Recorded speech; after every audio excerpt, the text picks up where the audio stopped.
Bienvenidos a otro episodio más de Rollos de Rollos de Escalera. Escalera, donde cada viernes Gerardo Escalera o Joana Escalera les platicaremos alguna historia o acontecimiento que les dará información para echar rollo en sus reuniones del fin de semana. Así que Comenzamos. comenzamos.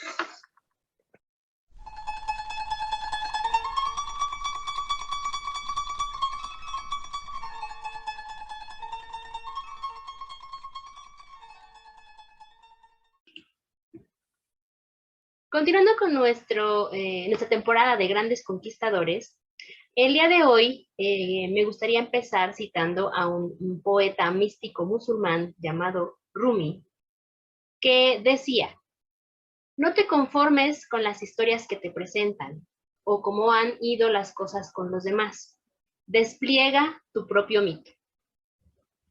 Esto nos mencionaba este poeta místico musulmán, Rumi, y también me gustaría empezar diciendo que cuando se tiene un sueño y se persevera, no importa cuán difícil sea, las críticas que recibas e incluso seas llamado loco, desubicado o con falta de experiencia, si luchas por él, lo puedes lograr.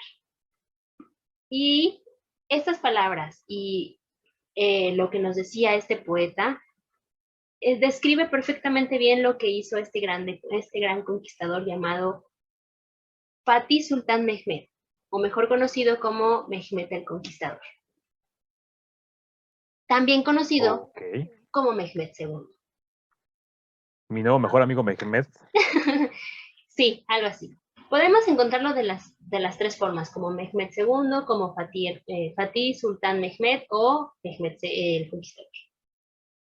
Pero, ¿quién es Mehmed II? ¿Quién es este personaje? ¿Y por qué empecé hablando de estas frases? Quédenselas muy claras esas dos frases. Hijo del sultán Murad II, Mehmed nació un 29 o 30 de marzo de 1432. Según la fuente consultada, puede ser el 29 o el 30 de marzo. ¿Mm? A lo mejor puede ser que haya nacido en la madrugada del 29 para el 30, pero esta es esta cuestión de discordia, ¿no? Nació en Adrinópolis, la actual Edirne. Se desconoce el nombre de su madre, debido a que en ese tiempo, pues como todos bien saben, los sultanes tenían hijos con las mujeres del harem, y en el caso de la madre, pues no precisamente era del harem, sino que era una esclava que se metió con el sultán, o más bien el sultán se metió con la esclava, y tuvo a Mehmed. ¿Mm? Era la consentida del sultán. No. ¿No? Ah, pensé. No, porque de hecho tenía 3 hermanos más, y él tenía 2 hermanos mayores a él. Era Ahmed y Alaeddin Ali, y uno menor, Orhan, y después otro hermano menor que se llamó también Ahmed, me parece. Kuchuk, no, Buchuk. Por lo que si no hubiera sido por cuestiones del destino, jamás hubiera sido sultán, porque pues todos sabemos que el primer hijo del sultán es el que sube, no el consentido, no el de la mujer preferida, sino que el primer hijo del sultán es el que sube. Entonces, si la historia hubiera sido favorecedora para él, pues nunca hubiera sido sultán.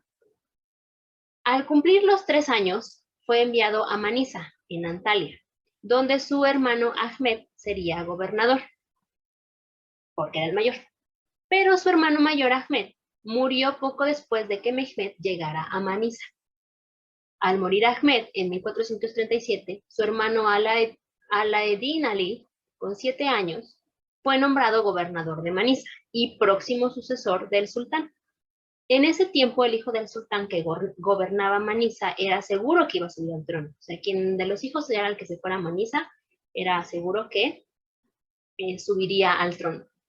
Pero Alaeddin Ali fue asesinado por su consejero Karahisir Pasha, convirtiéndolo a Mehmed en el heredero directo, por lo que fue llamado a Edirne por su padre.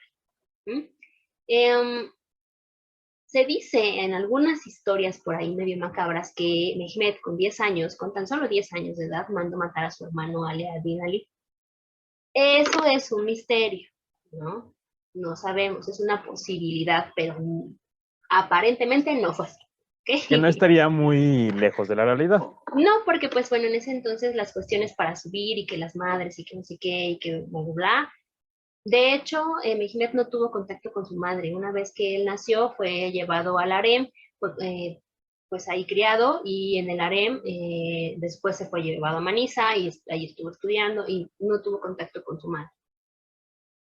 Se cuenta que era un niño muy rebelde, que nadie podía controlar, nadie. Sin embargo, después de la muerte de sus hermanos y al quedar él como el próximo sucesor, ese comportamiento debía quedar olvidado y comenzar a aprender de los mejores maestros de su tiempo, quienes le instruyeron durante su estancia en el palacio de Dirne. ¿Sí? Porque obviamente, pues ya siendo el sucesor al sultán, pues tenía que comportarse, ¿no? Le enseñaron ciencias religiosas, filosofía, matemáticas, árabe, persa, latín, griego y serbio, historia, geografía y servicio militar. Entonces, la verdad es que era una persona muy instruida, demasiado instruida. En 1446 se casó con una concubina llamada Gulbahar, más o menos a los 15 años. Fue padre por primera vez a los 17 años con esta concubina, Gulbahar. Su hijo nacería en enero de 1448 y sería el futuro sultán Bayezid II. En septiembre de 1449, su padre arreglaría su matrimonio con la princesa Sitishah Hatun, hija de Dulkadiroğlu Süleyman Bey, gobernador del Belicato de Dulkadir, en Antalya Oriental. De este matrimonio no hubo descendencia, simplemente fue un matrimonio por conveniencia, un matrimonio político, pero nada más. En 1450, otra de sus concubinas, llamada Gulshah Hatun, dio a luz a su segundo hijo, Mustafa, que sería su favorito, pero pues este no subiría al trono. En 1451 se casó con Hatice Hatun, o Hatice Hatun, hija de Saanos Pasha, y se divorció de ella en 1453. Con ella tampoco tuvo descendencia. En 1458 se casó con Çiçek Hatun y fue madre de James Sultan, hijo que fue enviado por su hermano Bayezid a Italia, cuando este se convirtió en sultán. Esta historia es algo muy impresionante, muy misteriosa, porque de esta historia se puede observar en la serie de los Borgia. En la serie de los Borgia se ve que hay un sultán que manda a su hermano al cuidado de los papas, y en específico del papa Alejandro Borgia, y le dicen que pues si él cuida al sultán, pues va a recibir una muy buena lana por cuidarlo, por mantenerlo vivo, pero que va a recibir una mayor lana si muere. Entonces, finalmente en la serie es asesinado por, me parece que no es por César, es por el otro hijo de Alejandro Borgia, en la serie.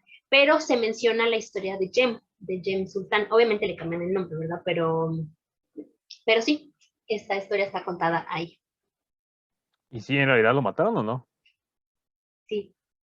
O sea, sí. Ahorita les contaré un poquito de por qué. Ok. Pasó, bueno, pero este sería el nieto de Mehmed II.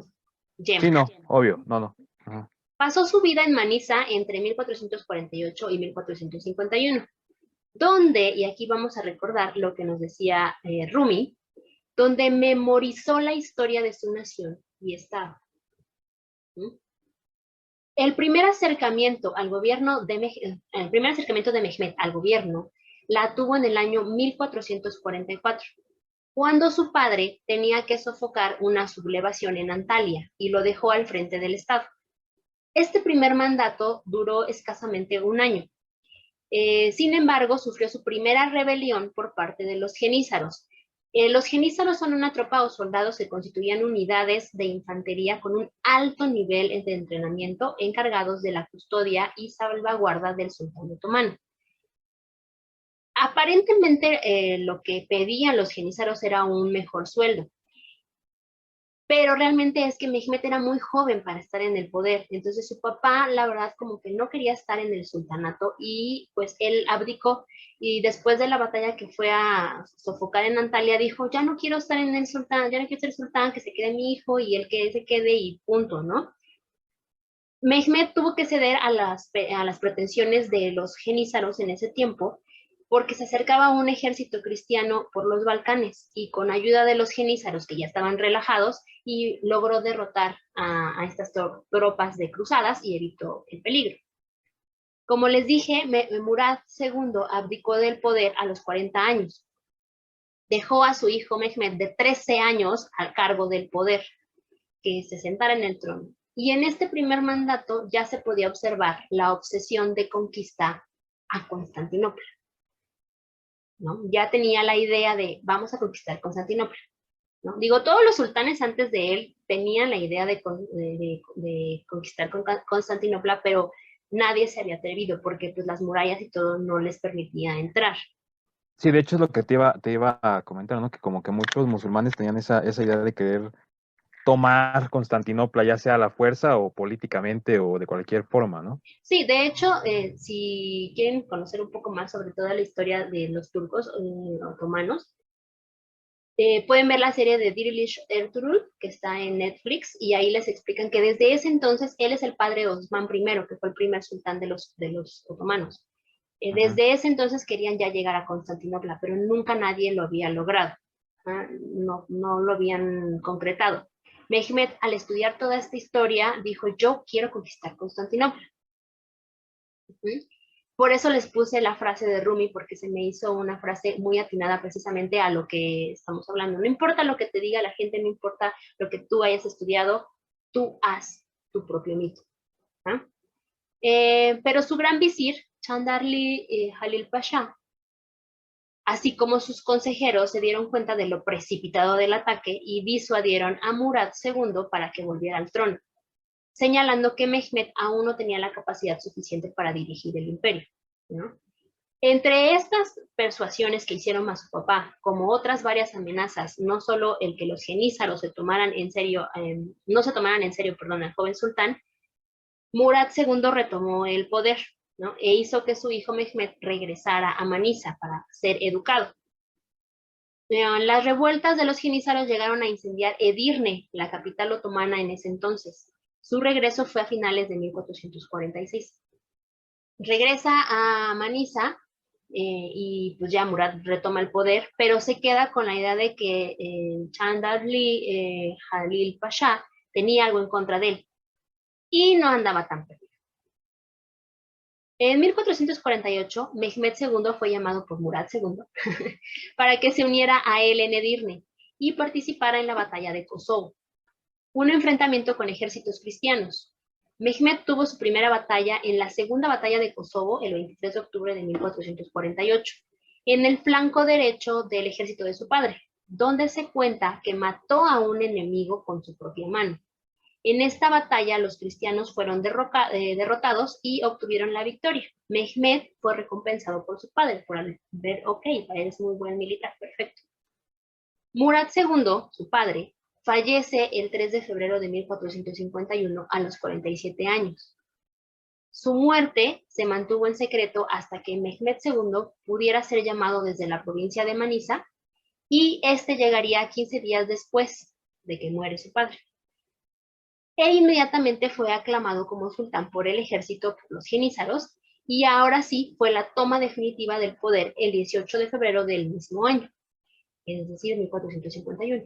La toma del poder fue ciñéndose la espada de Osman I Gazi ante la presencia de nobles turcos. El que ellos tuvieran la espada de Osman, el primer sultán, era como el equivalente otomano a ser coronado, a que le pusieran la corona. Eso, si tú ceñías la espada, ya eras Que sultán. era como la tradición, digámoslo así, como ahorita con la reina, ¿no? Que se pasan la corona. Cuando Ok. cuando a los reyes los corona el papa o quien sea, eso es, pero ellos se ciñen la espada de Osman. Ajá. Sí, sí. Cuando accedió al trono, Mehmed II tenía 19 años. Encontró un estado floreciente, bien organizado y en paz con los países vecinos, por lo que su segundo mandato no auguraba demasiados éxitos. Sin embargo, tuvo la suerte de que por ese momento la mayor parte de sus enemigos estaban inmersos en otros asuntos, andaban por otras cosas, ¿no? La personalidad del sultán, del joven sultán, era completamente opuesta a la de su papá. Su papá prefería la paz, que todos estuvieran bien, y Mehmed no. Mehmed quería la guerra, quería la conquista.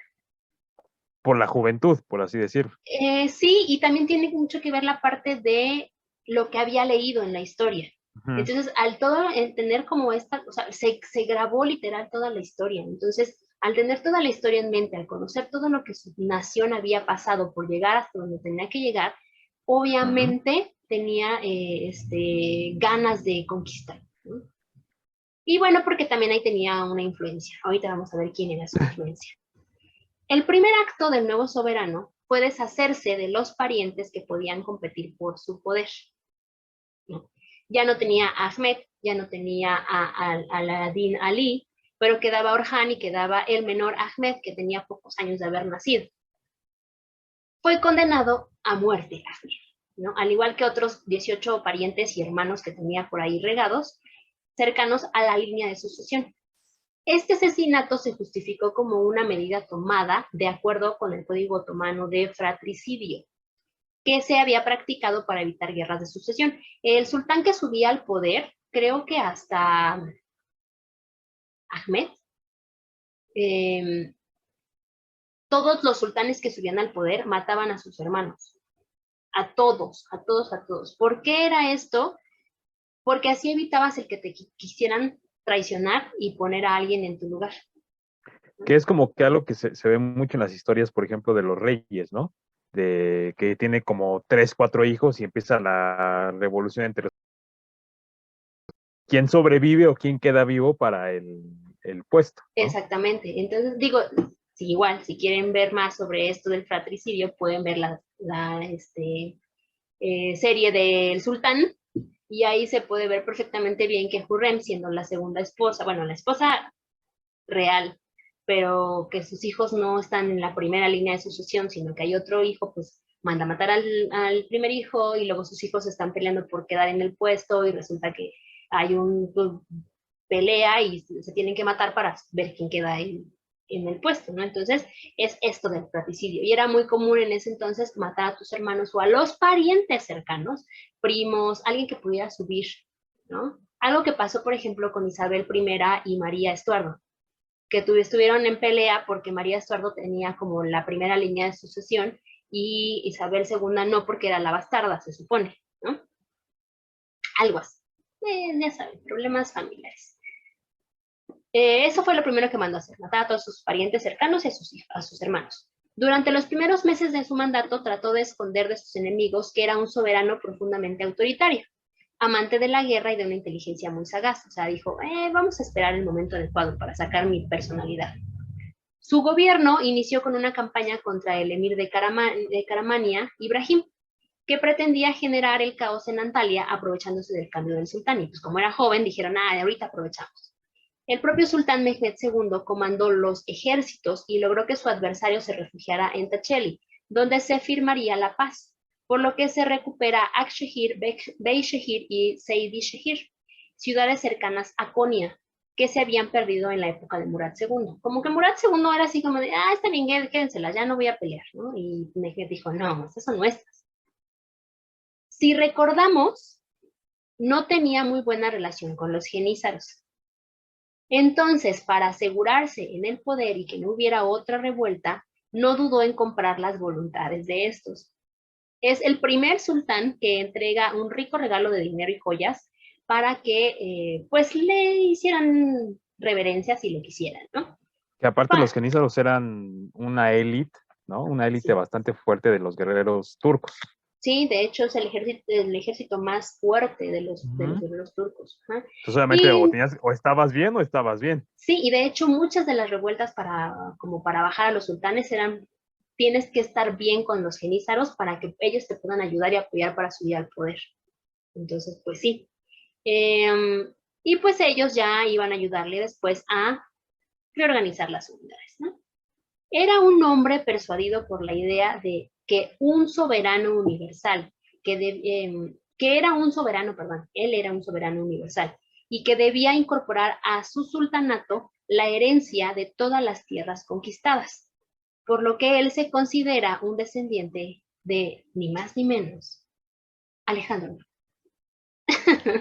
¿En serio? Ajá, él se sentía que era un descendiente de Alejandro Magno y que él necesitaba conquistar y que esto justificaba su intento de conquistar Constantinopla y sobre todo Roma. Ujú. De hecho, una vez consolidado su trono, comenzó a preparar minuciosamente la conquista de Constantinopla. Digamos O sea, que se sentía inspirado por. exactamente, ajá. Entonces, imagínate, todo lo que había estudiado, porque estudió muchísimo mientras estuvo Ujú. en Manisa, más todavía su gana de querer conquistar y luego tener como inspiración a Alejandro Magno, pues entonces ahí entendemos por qué tenía la idea de conquistar Constantinopla y no se le quitó de la cabeza. Mehmed consideraba que el mayor enemigo de su imperio era el gran visir Chandarli Halil Pasha, apodado como el griego. Él pertenecía al grupo de ulemas. Los ulemas eran los doctores en las disciplinas religiosas y jurídicas musulmanes. Por lo tanto, eran respetadas sus aportaciones y sus participaciones en el gobierno. Los ulemas eran como los jueces, como los mandamás en la última palabra. O sea, lo que el ulema decía era lo que se hacía en cuestiones políticas de decisiones, pues, ¿no? Porque ellos tenían como esas disciplinas conocidas. Sin embargo, Mehmed sentía que él era el responsable de que hubiera dimitido en su primer periodo como sultán, porque recordemos que Chandarli Halil Pasha había persuadido a su papá para que regresara al trono. Y tenía sospechas de que el visir aceptaba sobornos de parte de los cristianos, entre ellos los bizantinos. ¿Mm? Toda esta relación tensa la pueden ver en una bioserie que sacó Netflix que se llama El ascenso del Imperio Otomano. Y ahí está explicado todo, todo, todo, desde que él empieza a planear la toma de Constantinopla hasta que conquista Constantinopla. Es una bioserie muy buena, la recomiendo, está muy, muy, muy completa. Y ahí se puede ver a un Mehmed muy joven, a este señor que sí se recibía los sobornos de los bizantinos, entonces véanla, se la recomiendo. Y además está bien cortita, creo que tiene 6 capítulos. Los bizantinos, al verse amenazados con las ideas de conquista de Mehmed, enviaron a una embajada cuando acababa de firmar la paz con el emir de Caramania. Y en esta embajada reclamaban de manera amenazante dinero para seguir reteniendo al príncipe Orhan, porque recuerdan que mató a todos, pero Orhan se escapó y se fue con los bizantinos. Entonces, era su primo y ahí, bueno, algunos dicen que era su primo, algunos dicen que era su hermano, pero los bizantinos lo estaban cuidando y pues Mehmed dijo, a mí me vale, si quieren mátenlo, y a mí no me interesa, esa no es una amenaza para mí. Y como respuesta expulsó a todos los griegos de su capital e informó que no iba a pagar la indemnización. Además, como primera medida, le encarga a Saanos Pasha la construcción de la fortaleza de Rumeli Hisar, que es esta que está aquí atrás. ¿Mm? Eh, Rumeli Hisari o Castillo Boaz-Kesen, perdón, por encontrarse en un punto donde el estrecho del Bósforo es menos ancho. ¿Ah? Justo enfrente del castillo de Anadolu Hisari, en la orilla asiática. O sea, está aquí la de Rumeli Hisari y enfrente estaba el castillo de Anadolu Hisari. Perdón si pronuncié mal. Se trabajaría, Aparte, ajá, qué bonita que está, ¿eh? sí, no, y es impresionante, en verdad es yo la he visto en series, es impresionante esta fortaleza, preciosa. Se trabajaría día y noche con millones de obreros bajo la vigilancia personal del sultán, mientras los más altos dignatarios del reino tomaban parte en las tareas para estimular a los constructores a trabajar sin descanso. Se terminó en un tiempo récord de 5 meses. Esta fortaleza estaba construida en 5 meses, ya la tenía. Rumeli Hisari y Anadolu Hisari, ambas fortalezas trabajaron como control para el tráfico mercantil. Cobraban impuestos a todos los navegantes que atravesaban el Mar Negro, del Mar Negro al Mediterráneo. Con esta fortaleza trataban de aislar y de impedir que entraran suministros a la ciudad de Constantinopla. A fines de agosto de 1452, Mehmed II se empezó a preocupar después de haber aislado a su presa por 2 cuestiones. 1, la construcción de una flota, y 2, la fundición de piezas de artillería. Esas eran como sus preocupaciones para poder conquistar a Constantinopla. Un especialista húngaro llamado Urban logró fundir varias piezas de artillería de gran tamaño que pueden lanzar gruesos proyectiles para derribar las murallas terrestres, delante de las que se instalaría el ejército otomano, es decir, cañones, ¿no? Sí, en esa época ya estaba de moda. Exactamente. Con respecto a la flota, fue encargado al gobernador Galípoli que construyera todos los barcos posibles para impedir el auxilio exterior a los sitiados y atacar las murallas marítimas de la ciudad. Consiguió también, por medios diplomáticos, que las potencias latinas no acudieran en ayuda de los sitiados. O sea, Venecia y Génova tenían miedo de perder sus posiciones en Oriente y que dependían del comercio con los otomanos, y por eso dijeron, está bien, me hago como de la vista gorda, no veo, no digo y listo. Y que además nunca se han hecho imagen de que sean una gran armada, entonces también, ¿no? Y pues Constantinopla pidió apoyo de todas estas Sí, porque eran aliados al final del día. Exactamente. Exactamente. Bueno, pues hay una parte en la bioserie que les comento que precisamente hablan de todo de este movimiento de tanto de la construcción de los cañones como de los barcos, cómo es que los italianos estaban como entre que sí, que no, porque ahí hay una parte en que una de sus madrastras, por decirlo así, lo apoya, y ella tiene descendencia genovesa, me parece, o no recuerdo qué de Italia, pero era una de por allá. Genovés, ¿cuál genovesa? Bueno, genovesa. Es que es mujer. Entonces, como los dinamarquenses. Dinamarquenses. Entonces, le ayuda para que no le ayuden, para hablar con su familia y no le ayuden a los bizantinos y le ayuden a Mehmed, o que por lo menos no haya suministros por allá, ¿no? Entonces, ahí está muy interesante también esa parte. El 2 de abril de 1453, un enorme ejército compuesto por 300.000 soldados de todos los dominios del sultán, con sus enormes cañones y armas de asedio, se asientan ante las murallas de Constantinopla, y este enorme ejército era comandado por el mismo Mehmed II.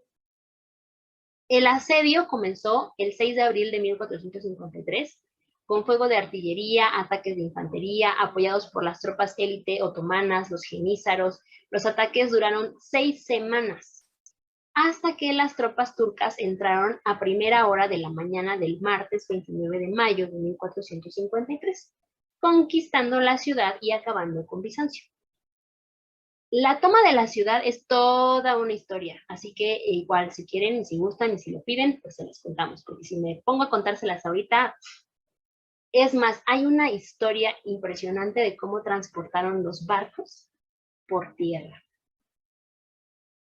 porque no podían cruzar el Cuerno de Oro, y como no lo podían cruzar, lo que hicieron fue rodearla y transportar los barcos por tierra. Está impresionante. Tampoco es tan complicado, los vikingos ya lo habían hecho como unos 500 años antes. De hecho, por eso lo hacen. Ahí en la bioserie lo pueden ver, está muy, muy interesante. Así entraron a Francia. Y nadie se lo espera. Y de repente una mañana amaneces y caray, ¿de dónde salieron estos barcos? Después de 3 días de saqueo, tal como establecía el derecho de conquista, el 30 de mayo entró montando en su caballo blanco y recorrió la ciudad desde su campamento hasta Santa Sofía, Hagia Sofía, donde entró a caballo y la hizo transformar en mezquita. Dijo, aquí esto va, ya no va a ser una iglesia, se convierte en mezquita. O sea, él es el arquitecto de Hagia Sofía. No, ya estaba construida Hagia Sofía cuando él llegó, pero Oh, la sí, claro. Claro. convirtió a Sí, sí, sí, ya, mezquita. ya. Ajá. Sí, De porque es la hecho, que tengo que quiero ir a visitar. exactamente. Ujú. Ujú. De hecho, hay una historia de que cuando él entró montado a caballo, estaban oficiando una misa a los que se habían refugiado en Hagia Sofía y se dice que cuando las puertas de Hagia Sofía vuelvan a abrirse, se volverá a convertir en iglesia. Dudo mucho, ¿verdad? Porque pues sí, ya se volvió a convertir de museo a mezquita otra vez. Entonces, No, pero así es la mezquita, historia. no iglesia. Por eso, o sea, que dicen que se va a convertir en iglesia. Cuando las puertas de Por Hagia Sofía eso, se vuelven a abrir, se va a convertir en iglesia. Te por dije, eso. de museo se convirtió otra vez a mezquita. Pero no Entonces, iglesia. dudo mucho que lo Ujú. vuelva, o sea, que vuelva a convertirse en iglesia. La conquista de la ciudad supone la victoria de las ideas del sultán sobre la mayor parte de sus consejeros, porque nadie creía, nadie lo apoyaba, decían, está loco, ¿cómo se le ocurre? Por eso di a la tarea de ponerles esta frase de que cuando quieres un sueño, no importa que te llamen loco, que te digan que no sabes, que no tienes experiencia, si luchas por él, lo vas a lograr. Porque Mehmet lo hizo. Pese a todas las cosas que tenía en contra, él dijo, yo lo voy a hacer, yo voy a conquistar Constantinopla, y lo logró.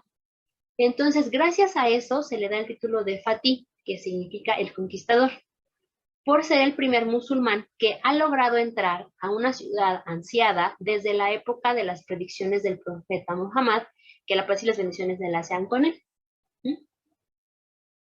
En septiembre de 1453, Mehmed II empezó a levantar a Constantinopla de las cenizas, porque pues terminó mal. Se construirían las murallas, se erigiría una ciudadela en uno de los extremos y se construiría un palacio en la mitad de la ciudad, que años después se le denominaría el Palacio Viejo. De hecho, no sé si recuerdas que en la serie del sultán, a la madre sultana la mandan al Palacio Viejo. Ellos están en el Palacio Sí. Topkapi y Ujú. a ella la mandan al Palacio Viejo. Ese es el que se construyó a la mitad de la ciudad. Ok. Pero pero la piedra angular del resurgimiento de Constantinopla fue el emplazamiento de numerosas instituciones musulmanas e instalaciones comerciales en los principales barrios. Mehmed II estableció como su capital a esta ciudad, dejó Edirne y se fue a Constantinopla y ahora esa era su capital. Y desde entonces se nombraría como Istambul. Después de la toma de Constantinopla, el primer objetivo de Mehmed era consolidar y aumentar su poder, por lo que las conquistas no paraban ahí, quería seguir, quería continuar, porque aparte pues tenía de inspiración a Alejandro Magno, ¿no? En Oh, 1454, ¿cómo? que digo, duh. Ajá. En 1454 decide encarar a otro enemigo, como lo es el rey de Hungría, para consolidar su posición en los Balcanes. Además de cuestiones militares y de fidelidad de sus aliados serbios, lo que pretendía era conquistar las ricas minas de la región de Novgorod. Esta nueva expedición logra ser exitosa e impulsa al sultán a poner sitio a la ciudad de Belgrado, la puerta a Hungría. En 1456 organizó una campaña contra el reino de Hungría por el control de Serbia. Mehmed II, al mando de 60.000 hombres y 200 barcos, puso sitio a la ciudad de Belgrado el 4 de julio de ese año. El 21 de julio, ante las puertas de Belgrado, Mehmed II recibió su primera derrota, por lo que emprendió la retirada dejando a 20.000 de sus soldados en los campos de batalla y regresó con una herida en un muslo por una flecha enemiga. Mehmed II tenía también la ambición de unificar Antalya bajo su imperio, al igual que sus antecesores, y consiguió avanzar con éxito. En 1461 conquistó el imperio Trebisonda, situado en la costa del Mar Negro, acabando así con el último reducto bizantino existente. Ya dijo, ya va, ya, lárguese aquí, ¿no? En Y hace, 1400, ajá. Se podría considerar como el fin de Bizantín. Ya, ahora sí, Sí, ya. sí, porque finalmente, y hay una parte que me llamó mucho la atención en la bioserie que decía que eh, Constantino, que hubo en Constantinopla, eh, había dicho que su ciudad iba a ser derrotada cuando otro Constantino estuviera en el poder. Y así fue. O sea, a mí no me chinguen, chinguen al otro. Básicamente. Sí. En 1462, Mehmed II se dirigió hacia Valaquia para castigar al voivoda rebelde Vlad III de Suna, Ok. conocido como el Empalador La, o Tepes. Ajá, ajá. sí, perfectamente lo conocemos como el que inspiró al personaje de Draco, ¿no? Estoy viendo algo de Belgrado porque me suena Belgrado como. Sí, no es por Rusia, ¿no? No, es que está en O, Serbia. ajá, en Serbia. Ah, ya sé por qué me suena. Ajá. ¿Por qué te, Sí. por qué te suena? Porque el Estrella Roja de Belgrado fue uno de los que jugó contra los nazis. Un equipo de fútbol que jugó contra los Mm. nazis. Aparte hubo una batalla ahí de los nazis, me parece. Sí, pues por eso, Ajá. Belgrado. Ujú. Por eso digo que me recordaba eso. Te Que cuando sonaba. Ujú. cuando los capturaron, este equipo de la Estrella Roja de Belgrado y otro, creo que era el. De hecho, hablamos de Belgrado en No me Tamerlán, ¿no? acuerdo. Que fue ahí Ajá. donde perdieron. Y aparte los partisanos, sí, también ya sé por qué. Ajá. No, pero también me suena porque está en ¿Sí Argentina, te ¿no? ¿Es un das equipo de Argentina? Belgrado? Ajá, No sé. Pero bueno, finalmente como ajá. que todos traen algo allá contra Rusia o quieren Rusia, ¿no? Cerca de Ajá. Rusia, por ahí. Bueno, en 1462, como les decía, Ah, no, ya, ajá. Perdón, fue, perdón, ya. fue a querer vencer a Vlad III o el Empalador, Tepes. Y años bueno, más bien años antes de esta batalla, el sultán, es Mehmed II, había colocado en el trono a Vlad III y no le importaba el sadismo con el que trataba a sus subordinados, ¿no? Él dijo, bueno, es que se quede, ¿no? Algunos dicen que estaba como extasiado, como admirado de lo que hacía y por eso lo había puesto en el trono. Pero después dijo, ya no me agrada Que tanto esto. además también habrá que decir que Vlad Tepes fue entrenado por los turcos. Es que justo eso es lo que te iba a decir. Hay una versión en la película de Drácula 2000, donde sale, no me acuerdo cómo se llama, muy guapo por cierto, que menciona que Vlad y perdón, y Mehmed tuvieron un entrenamiento militar Pero con, Drácula 2000, no. sí, en Drácula 2000. No, Drácula 2000 es como del No, 98. Drácula, ay, no, no es Drácula 2000, es Drácula, No, Drácula 2000 mm, es totalmente distinta y de sí, no, hecho no, hasta no. ahí Ay, no es recuerdo, ¿cómo se llama? como cultura goth, dark No, sí, no, no es de Drácula 2000, perdón, perdón. rusa. ¿Rusa? No, Digo, ay, es, sí, el soundtrack está muy bueno. ajá, De a la ver, que, la, espera. que, de la que yo digo, de la de Drácula 2000, el soundtrack no tiene madre. No, Drácula, la historia jamás contada, Sí, no, se no, llama, ese Drácula es el, 2000 es no. tío como del 98. No, es Drácula, la historia jamás contada con Luke Evans. Sí. Ajá, sí, no, nada que ver. Bueno, Ajá. en esta dicen que Vlad y Mehmet tuvieron un entrenamiento militar en las filas otomanas. O sea, que eran como compas, ¿no? Y amiguitos, que se entrenaron juntos. Y ya que en el tiempo de Murat II, y a lo mejor un poquito antes, se tomaba a todos los niños de las ciudades conquistadas y eran llevados al ejército otomano, eran entrenados para la obediencia y las filas genízaras. ¿Ah? Entonces, en esta película hacen esta versión de que eran amigos y que pues, por eso lo puso en el trono, ¿no? Más tarde, Vlad se acercaría al rey de Hungría, o sea, le pondría los cuernos, no, le fallaría un poco a su amigo Mehmed, se juntaría con el rey de Hungría, Matías Corvino, logrando penetrar con sus soldados el territorio otomano y empleando la violencia contra los funcionarios del sultán. Entonces es ahí cuando ya dice Mehmed, ¿qué onda? Estás fallando, ¿no? En ese año el ejército otomano entra a Valaquia, donde Mehmed II no pudo reprimir su disgusto al contemplar, poco después de haber superado la ciudad de Targoviste, todo un bosque, todo un bosque. en el que se encontraban 20.000 cadáveres de turcos y búlgaros empalados y que se extendía a lo largo de media hora de camino. Imagínate media hora de camino de ver cadáveres empalados. Bueno, es que también digo, no se caracterizaba por ser Vlad el abrasador, ¿verdad? No, o O sea, era sea, Vlad el empalador. O sea, realmente, o sea, si tú me dijeras se llamaba Vlad el abrasador, pues te la compro, ¿no? no, Yo diría, ay, qué raro, ¿no? Pero pues era el empalador, o sea, creo. empalador. Pero Esa es pues una. bueno, Y ajá, otro aporte es que Drácula 2000 es con Gerard Butler. sí, ese. No, Gerard Butler es el de Drácula 2000 y el soundtrack que me Y, acuerdo y Luke muy Evans es bien. el de Ajá. Drácula, la historia jamás contada. Y el soundtrack no tiene madre porque tiene a Disturbed, Slayer, System of a Down, Pantera, Static X, De Linkin todas Park. formas, sea cual sea, vean las dos películas, están bien buenas, ¿no? No, la otra está bien Y culera. está buena, No, y tiene la otra, Drácula 2000 está asquerosa, no es sí, buena. bueno, pero No, pues es no, malísima. O sea, está bien. quien le guste la cultura Dark God, véala, porque tiene mucho de Dark God, pero de quien no, Pero a mí lo que me llama mucho la atención de la historia jamás contada es precisamente esta unión que hacen de lo otomano con Vlad, que sí, ahora, sí, sí. ahora entiendo esta unión, ¿no? Porque mencionaron como esta situación de que podían ser como amiguitos, pues porque sí, en verdad se tomaban a los niños de las tierras conquistadas para meterlos a los genízaros y pues bueno. Que de hecho, de alguna otra forma, bueno, no sé, en la historia así estoy hablando a tientas, ya Ujú, mi memoria no es lo que debería,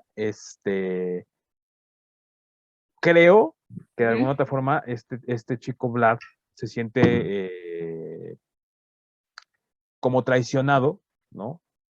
Y por eso es que empieza a tomar esta idea de vamos a empezar a matar turcos, ¿no? ujú, Para que sientan lo que nosotros, nuestro pueblo,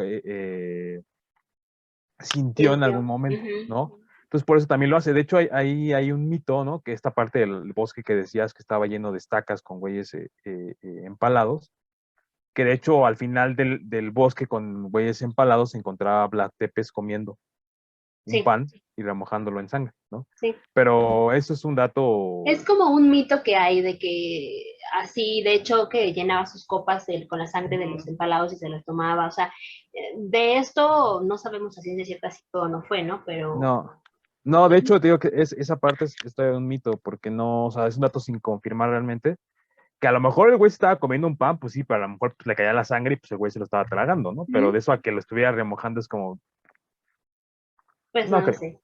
Pero Ujú. finalmente Vlad era una persona con un extraordinario coraje.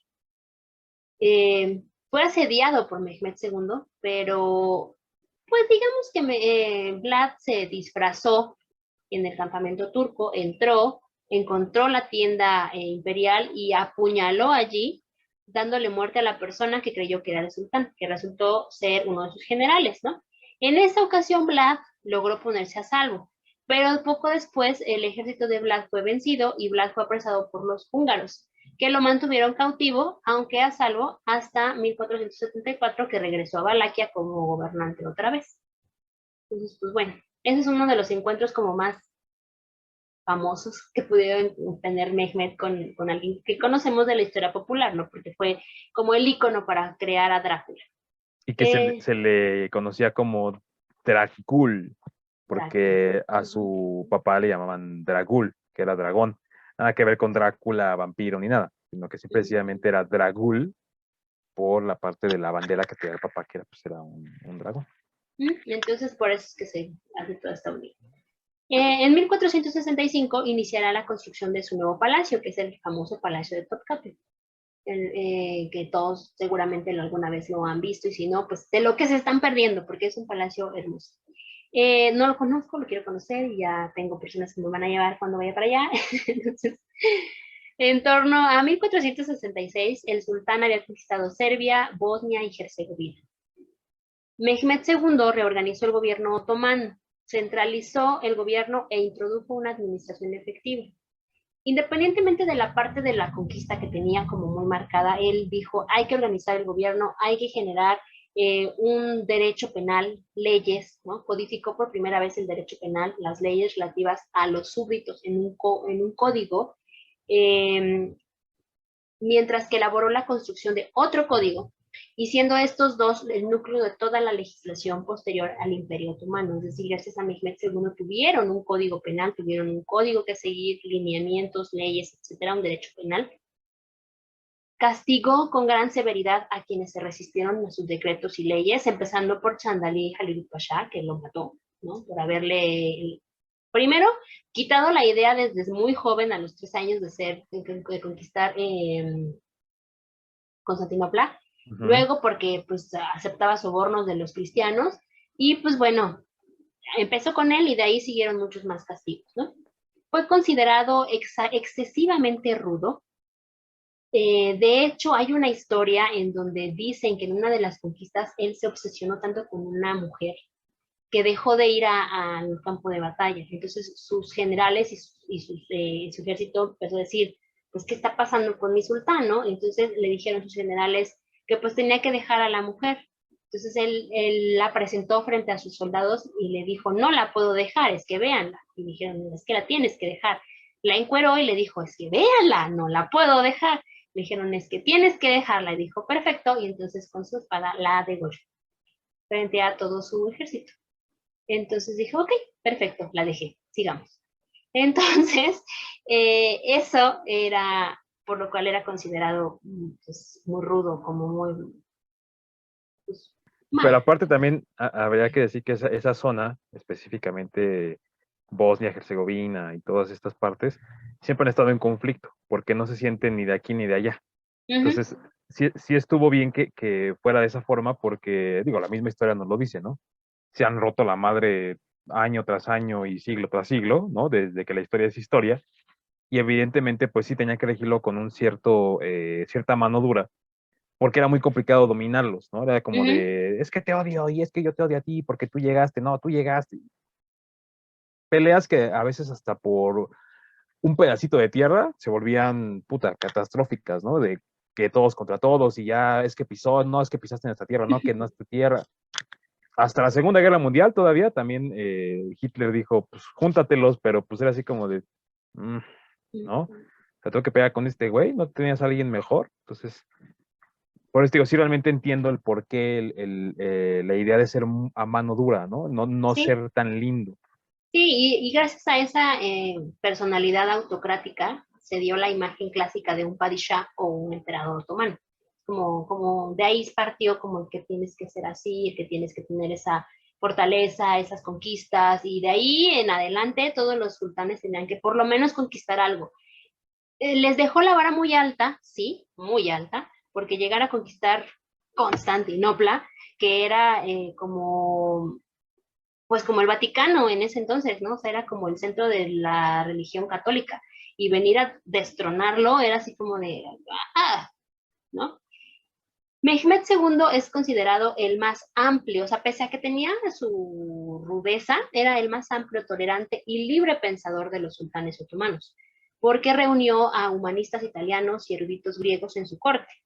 Hizo que el brillante teólogo Gennadius II Scholarius fuese hecho patriarca y escribiera un credo de la fe cristiana para traducirlo también al turco. Mehmed II no demostró ninguna animosidad y sobre todo ninguna tendencia persecutoria frente al elemento cristiano, que continuó viviendo y prosperando en la capital. O sea, dijo, ok, sí, ya venimos a conquistar, pero tampoco los voy a sacar de sus casas, ¿no? O sea, si ustedes quieren seguir viviendo aquí, adelante, no tengo problema. Demostró alimentar mucho el interés en el cristianismo, la civilización occidental y la tradición. Se sabe que discutía acerca de la fe cristiana con el patriarca de Constantinopla, quien escribió incluso para el sultán un compendio de la religión ortodoxa que luego se tradujo al turco. Mantuvo relación con estudiosos occidentales como Ciriaco de Piscoli, de Ancona, infatigable investigador de la antigüedad y de las inscripciones clásicas. Se interesó de manera muy especial en las empresas llevadas a cabo en los grandes conductores de la antigüedad griega y romana. Dijiste Él Ancona, ¿verdad? mismo, ¿cómo? Ancona, dijiste. Sí, de Ancona. Italia. Ajá. Uh -huh. Sí, o sea, fue una persona que sí se Ujú. involucró muchísimo, pero muchísimo en las cuestiones de la religión cristiana, y la siguió, o sea, bueno, no la siguió en que él fuera cristiano, pero la siguió en el aspecto de que las respetaba y se interesaba en conocer por qué era o por qué pensaban, ¿no? Él mismo fue poeta, de hecho su seudónimo es Avni. Entre los códices turcos que le pertenecieron figuran obras de historia y arte militar que se conservan aún en la biblioteca del Palacio Topkapi en Istambul y algunas traducidas al griego. La verdad es que quise investigar, no quise, investigué algunos poemas de Mehmed II, pero me encontré con la grandiosa cosa de que no vienen en turco, sino que vienen en turco otomano, y entonces pues con un experto en estas cosas del turco otomano, como mi profesor Asís, me dijo, no le vas a entender. Y yo, no te voy a explicar, no es cierto. Sí me dijo que me explicaba, pero que también para ellos es muy difícil, que el turco otomano para ellos es muy, muy difícil. Si para nosotros ya el turco es difícil, imagínense para ellos el turco otomano. Entonces, pues no les puede traer como algo de amó las artes e invitó a artistas occidentales a la corte, entre ellos el veneciano Gentile Bellini, que ejecutó un célebre retrato suyo. En el retrato se puede ver a Mehmed II envuelto en un espacio oscuro, bajo un trabajado arco. En las laterales 6 coronas, 3 a la derecha, 3 a la izquierda, flotan en el fondo, mientras que una séptima aparece bordada y rodeada de incrustaciones de piedra en la alfombra que cierne sobre el umbral de ese arco. Este retrato, o el propósito de este retrato, era colocar al sultán al nivel de otros príncipes europeos. Pues ya saben, ¿no? Decoró también las paredes del palacio con frescos, que no era algo bien visto en el mundo musulmán. Durante su reinado, las matemáticas, la astronomía y la teología musulmana también alcanzaron un nivel alto entre los otomanos. Desarrolló una gran actividad de construcción. Además de ser guerrero, poeta y patrono de las artes, Mehmed también fue un acérrimo aficionado de la jardinería. Tenía una predilección especial por las rosas.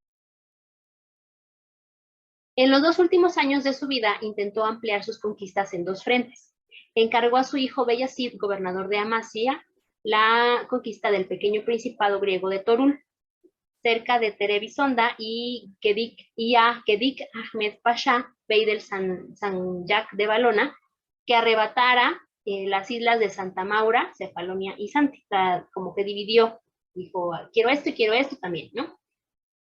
Pero la sed de conquista de Mehmed no se calmaba, o sea, quería seguir conquistando. Su mirada estaba posada sobre la conquista de Italia, o sea, dijo, ya les destroné aquí, ahora quiero allá. Pero fracasaría ante Rodas y se frenó su avance en el Mediterráneo. De hecho, en sus posesiones, el sultán se hacía pasar por un nuevo Alejandro Magno. O sea, él ya decía, yo ya soy aquí, ¿no? Pues desafortunadamente, Mehmed II falleció el 3 de mayo de 1481 a los 49 años, o sea, bien joven, ¿no? Tras sufrir un fuerte dolor abdominal. Para algunos, la causa fue un medicamento equivocado prescrito por su médico Yacob, que acabó asesinado por los genizanos. O sea, él mató al sultán, nosotros te matamos a ti. Aunque la mayoría de las opiniones consideran que todo fue obra de nada más y nada menos que su hijo fallecido, que también no estaría tan perdido si fuera real, ¿no? Que al parecer pues él ordenó el envenenamiento de su padre para poder subir al sultanato y pues entonces gobernar, y pues ya sabemos la historia, ¿no? O sea, nunca llegó a Italia como tal. No, no llegó. Tenía la idea, pero Pero no llegó. dijiste que había llegado a Ancona. Ancona es parte de Italia. No, Ancona tenía a... espérame. Es que es una provincia italiana, Ancona. No, a Ciriaco de Piscicoli de Ancona, que era un investigador, era como su contacto de Mehmed para poder tener como toda esta parte de las cuestiones griegas y romanas. Pero Sí, porque él no Ancona. llegó. Ok. Es que Ancona, No o llegó. sea, está en las orillas de Italia, No, creo. no alcanzó a llegar, pero tenía la intención de llegar a Italia, o sea, de conquistar Italia. Esa era su idea, ¿no? Y pues se lo dejó inculcado a Bayezid, pero Bayezid no lo logró. Sus restos descansan en la mezquita de Fatih, Jami, ubicada en el distrito de Fatih, en Istambul. O sea, es otro punto que tenemos que visitar cuando vayamos a Turquía. Fue construida por orden del mismo sultán entre 1463 y 1470, en el lugar donde se encontraba la iglesia bizantina de los Santos Apóstoles. El arquitecto de este complejo fue Atik Sinan Mimar. Es una mezquita y dentro de la mezquita están los restos de Fatih Sultan Mehmed. Fatih Sultan Mehmed pasó a la historia de los otomanos como el primer organizador del Estado. Él estableció como la sede de un Estado muy centralizado y jerarquizado en una unidad cosmopolita identificada como Istambul. Esto conlleva el permitir el asentamiento de grandes masas de población no musulmana, como es el caso de los griegos y los judíos, lo que también reportará problemas entre las diferentes comunidades, porque pues fue muy, quédense aquí, no pasa nada, y de hecho muchos de los sultanes que le siguieron tuvieron la misma idea, si todos podemos convivir, no hay problema, ¿no? O sea, de hecho desde antes, desde el papá de Osman, Arturul, tenía la idea de podemos todos convivir mientras haya respeto y tolerancia, ¿no? El conquistador dejó a su muerte un imperio que ha ampliado y consolidado sus dominios en Europa y en Antalya.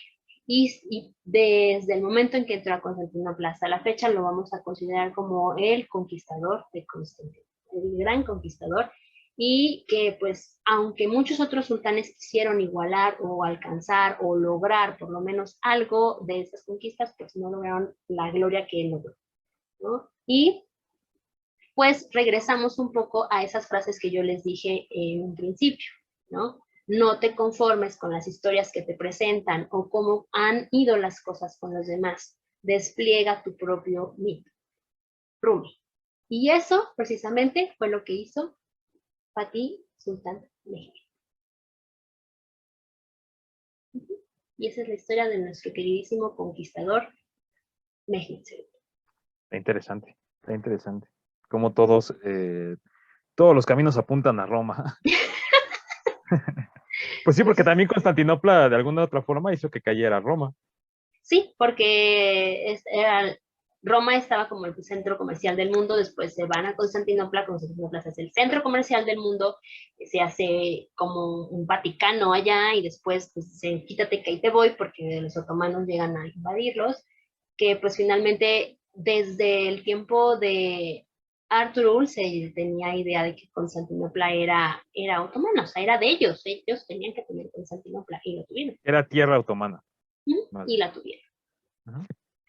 Y Pues pues digo bueno, que todos los caminos llevan a Roma. y hay que, si tienes un sueño, no dejar que la gente te diga que no lo puedes lograr, sí lo puedes lograr.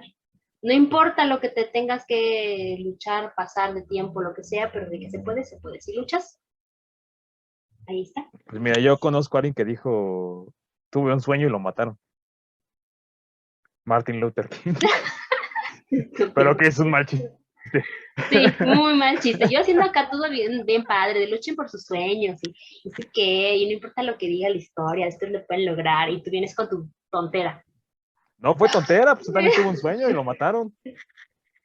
Bueno, en cierta forma es un conquistador que puede llegar a inspirar por la cuestión de ser perseverante. Nos damos cuenta que sigue pensando que Alejandro Magno es como wow, y lo tomó como inspiración. Qué padre que tengan una inspiración. Y pues también tenía un caballo blanco como él. Bueno, no sé si Alejandro Magno sí no, era negro, creo. No, era negro, creo. Bicéfalo, creo que era. Bucéfalo, perdón. Creo que era negro. Bueno, pero pues esta es la historia de Fatih Sultan. Y sí, tuve que leer un libro en turco. Que me imagino. Me costó un poquito de trabajo, pero lo logré y ayuda de mis profesores y de tu mejor amigo Mehmet. Mi mejor amigo Mehmet. Que nos investigando con él y con mi profesor Asís, Mehmet es como el nombre en turco de Muhammad. O sea que traen la fuerza en el nombre. La fuerza está con ellos. Así es. Y pues bueno, si quieren saber más, si quieren sobre las fuentes, ahí las voy a poner para que... Sobre Constantinopla, igual también. Si quieren que les platiquemos sobre la batalla de Constantinopla, pues ahí está, pídanla. Muy interesante. La verdad, sí. Y si les están gustando también todos estos conquistadores que ya llevamos, pues también coméntenos, denle like a la página, compartan. Y Y nos mucho vemos amor. en el siguiente conquistador. Esperamos conquistarlos con el siguiente Y conquistador. sí, ahora sí es el siguiente conquistador, literal. Así es. Bueno, nos Vámonos. vemos, cuídense. Ya tengo un Hasta la sueño. próxima. Bye, bye.